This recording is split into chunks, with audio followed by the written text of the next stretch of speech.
मारे हवा के झोंका लहरेला खुलल केसिया खुद फूल बन गइल बा खुशबू से भरल देहिया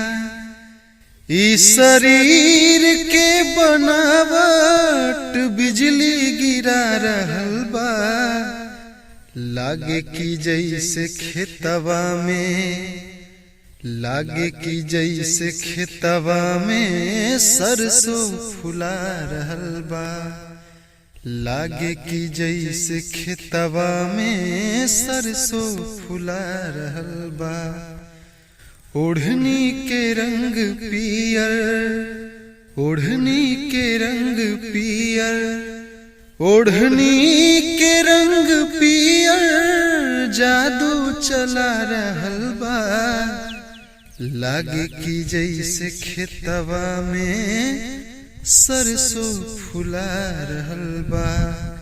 लागे की जैसे खेतवा में सरसों फुला रहल बा।